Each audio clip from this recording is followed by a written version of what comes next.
Bill, I need to ask, was everyone told they had 4 minutes?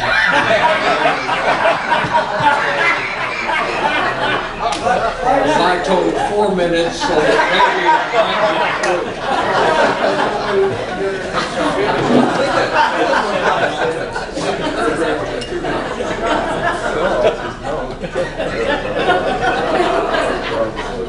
I'll tell you, We're having a good time. well, I'm having a good time. And it is time that we have this lunch. I guarantee you, I was thrilled when I got the word that you were planning to do this. And I volunteered before anybody asked me. I said, I want to be there and I want to say something.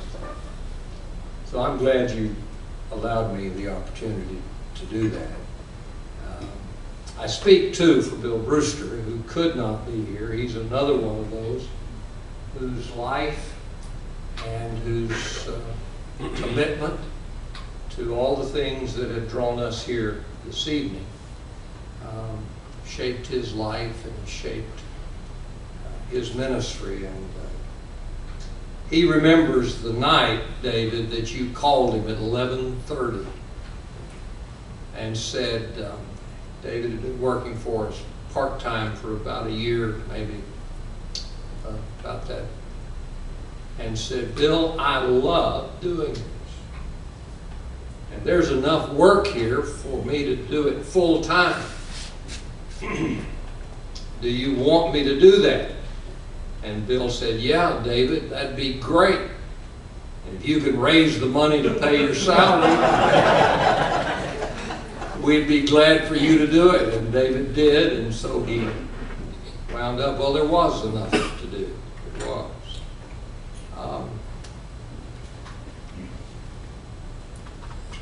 Bill, the reason a lot of people don't want to understand what you found with people, it's the same thing in politics, it's the same thing in every critical issue of life these days, has been for a long time.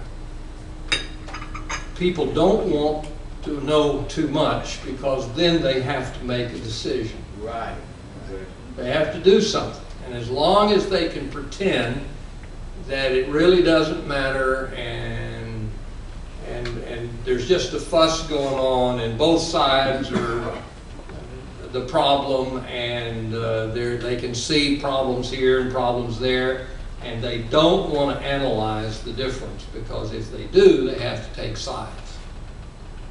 And most people really don't want to take sides.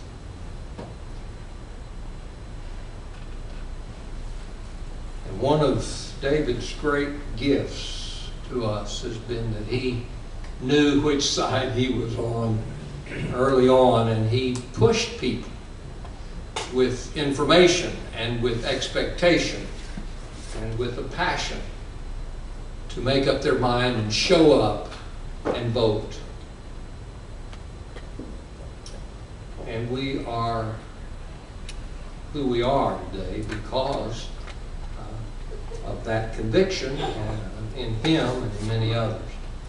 One of the things that we did early on in Baptist Committed Life was, thankfully in Texas, we knew something about what fundamentalism did. We had the memory of J. Frank Norris, and a lot of lay people knew that. And so we had something to help people understand. We had Baylor University's help, and we had the help of many other of our educational leaders. But when we said to people, if you like what's happened to the SBC during the 80s, if you like what's happened to them, you'll love what they have in mind for Texas. And we weren't just making stuff up. We knew what the agenda was. They told us what their agenda was. Now that they had taken control of the SBC, they wanted control of the Baptist Standard, Baylor University, and the BGCT. In fact, as most of us know, Paul Pressler thought when he started his campaign to get control of the SBC, that would give him control of Baylor here. That was his goal all along. And it wasn't until he was about halfway through it that he realized Baylor was not an SBC institution. And that's when they decided that they had to go after the state conventions, and especially Texas. We had a meeting in which we gathered pastors and some lay folks together, and we just said to each other, if you like what they're doing in the SBC, you'll love what they have in mind for us. And we sent out this word, don't mess with Texas Page. Because he was the one who set his sights squarely on the BGCT. Now that is maybe difficult information for a lot of people who would like to pretend that there's never been a real issue and that Texas is doing fine and we don't need to be concerned. Well, I am glad that the issues are different now than they were then. We did win the battle. And it cost us, just like it cost the SBC. The SBC is not as strong as it once was. And the BGCT has endured losses because we had to take some stands. But we have been able to maintain, with the help of an awful lot of folks, a good relationship with our institutions. Sometimes, Gary, I think the trustees at Baylor don't understand the difference between the SBC and the BGCT. And I wish they did. I wish they understood how hard we fought for Baylor and how they don't have anything to fear from the BGCT. Sometimes I get the idea they really don't understand. Excuse me for politicking. Well, David, I remember that Sunday when you stood just to my right up on the steps above the baptistry. And I baptized Lance and Chad, and you were there. David's boys grew up in First Baptist Church, Arlington. They were wonderful young men then. Chad's working tonight. He's a football coach, and Friday Night Lights is still going. And he's there, and I know he'd like to be here. But Lance and Rebecca, I'm so glad you're here. You have been such a beautiful gift to Lance and to this whole family. And Miss Currie, I'm so glad you could be here. David's mother's here. She probably shouldn't be here, but she's never failed to be there. At every 6:30 breakfast, she has been there.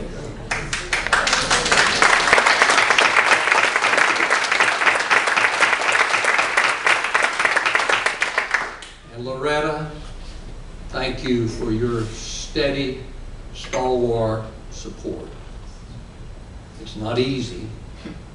I can tell you, not just for you and David, but for everybody, every leader, whether it's a woman who takes that role or a man who takes that role, the spouse pays the biggest price.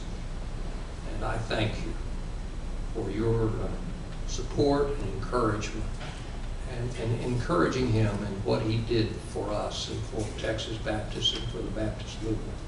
Well,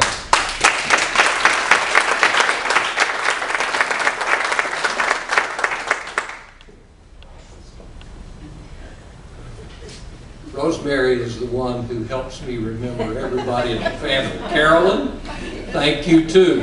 You've been a great help and encouragement. I'm guessing this is your daughter. Yes, it is. A niece that I've heard David talk about. He loves his family and he's proud of all of you. So thank you all for being here. And Charlie, cousin Charlie. Hey, Charlie. Good. Did I get everybody? Okay. Well, let me take just a moment longer to talk about the beginning. Winford Moore was preaching a revival in our church in Arlington, in 1985. This was the spring. He was going to be nominated in Dallas to be the president of the SBC. And we were talking and visiting, and we decided to have a press conference. Judy Battles helped us put it together. All the people were involved. We invited pastors from all over Texas to come, and we talked about Winford Moore and wanted the whole country to know we believed in him. There were ridiculous rumors over in Alabama and Georgia that Winford Moore did not believe in the virgin birth. You know how all of that went on. And so we had a meeting, and Baptist Committed really got started. It wasn't Texas Baptist Committed yet, but it was Baptist Committed, and we weren't so public at that time. We were informal, and we didn't have a leader or anything, but Phil Strickland was right there, and right now I give a word of appreciation to Bill Pinson, because Pinson knew everything that Strickland was doing, although he gave him the freedom to do the work, which was all he could do, and I am grateful to God that he did. Ed Schmeltikoff was Phil's right arm, and they worked out of the building to help make an awful lot of things happen. Well, that happened. We kept meeting, kept working at it, and then it was in 1985 in September, Bill Brewster's the one who knows the dates, that we got together and put Texas Baptist Committed kind of in place. Dick Maples, Bill Brewster in the West, and me in North Texas, and we divided the state. We didn't have David to help us. 27 zones, 9 apiece, and we called every pastor we could find in those regions, encouraging them to be at the convention, SBC as well as Texas. And we tried to explain, we tried to help people understand the importance of the role. A little later, Neil Rogers came to work, and Strickland got him involved, and we had some financial resources. And after 2 years of part-time work, he went on to go to law school, and we found David because Phil was your friend, and he knew what you could do. Now, Bill Brewster believes that we went out and raised $50,000 apiece to get it going. I don't have a clear memory of raising $50,000, but Brewster does. He got some guys at the church in Abilene, and he got $50,000, $5,000 from 11. He said he got 55. I don't know if that's true. He hadn't always told me the truth, but it's a good story. And the best part of the story is that a fundamentalist pastor out there saw all those deacons meeting, and he saw Brewster, and he called Brewster because he talked to one of the deacons, and the deacons said they were meeting because they wanted to get rid of Brewster. And that guy called Brewster on the phone and said, "I'm so sorry. Maybe you'd like to be, I'd be glad to recommend you to a good church." And Brewster had to bust his bubble and tell him what had really happened. So those were some of the background things. And I served as president of Texas Baptist Committed for 2 years, and then Bill took it over. And then others have come and have led. And now, Michael, you stand on the shoulders of an awful lot of people, and you've done it well. And we are grateful. Clyde was one of those. We've had a good time.